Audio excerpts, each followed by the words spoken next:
তোমাদের রিকোয়েস্টে আমি রায়টা পাথরঘাটে চলেই আসলাম। আর এখানকার ভিউ কি বলবো গাইস, আমার কাছে আহামরি একটুও ভালো লাগে নাই, তারপরেও আর কি তোমাদের রিকোয়েস্টে আর কি চলে আসছি রায়টা পাথরঘাটে। তো এখানে এসে তো শুধু পাথর ছাড়া আমি কিছুই দেখছি না গাইস। আর এই পাথরের মধ্যে তো আমি 2-3 বার পড়েও যাইতেছিলাম, ভাগ্যিস বেঁচে গেছি, নয়তো তো এখানেই মনে করো আজকে খেল খাতাম হয়ে যেত আমার। তো যাই হোক, তো আমার ভিডিওটা কে কোথায় থেকে দেখছো অবশ্যই কিন্তু কমেন্ট করে জানিও। আর কারা কারা আমাকে বলেছিলে রায়টা পাথরঘাটে আসতে, এই যে আমি চলে এসেছি, নাও এবার তোমরা ফটাফট কমেন্ট করো যে আপু খুশি হয়েছি, বলবা কিন্তু, নয়তো কিন্তু তোমাদের সাথে আরই, ঠিক আছে?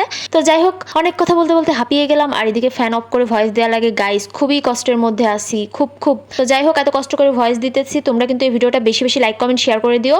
আর আমার ভিডিওটা ভালো লাগলে কিন্তু অবশ্যই কিন্তু একটা করে সুন্দর কমেন্ট রেখে যেও, কিন্তু না ব্যাড কমেন্ট করে কিন্তু কোনো লাভ নাই তোমাদের, বুঝছো? কেননা এগুলো আমি সুন্দর মতো হাইড করে দিই, cause I am so talented girl. যাই হোক গাইস, তোমরা আবার কেউ কিছু মনে করো না, জাস্ট ফান করে বললাম আর কি। আর এদিকে এই যে যেখানেই যাবো সবসময় তো আমার পাগলামো তোমরা দেখতেই থাকবা, কেননা এটা ছাড়া তো সুইটির ব্লগ জমেই না। আর আমি জানি তোমাদের এগুলোই অনেক বেশি ভালো লাগে, যেহেতু আমি অলওয়েজ একটু মজা মাস্তি এগুলো করতেই বেশি পছন্দ করি। আর এখানকার ভিউ গাইস কি বলবো, জাস্ট অসাধারণ। আমার কাছে এই পাথরঘাটের থেকে এই যে নদীর ধারটা আছে না, তো এই জায়গাটা আমার অনেক বেশি ভালো লেগেছে। তো এই জায়গাতে এসে কিছু ভিডিও শ্যুট নিয়েছিলাম। আর এই জায়গাটা বাস্তবেই অনেক সুন্দর। আমি আসলে রোদের ভিতর গিয়েছিলাম, তো তাই ভিডিও ফুটেজ ভালো নিতে পারি নাই।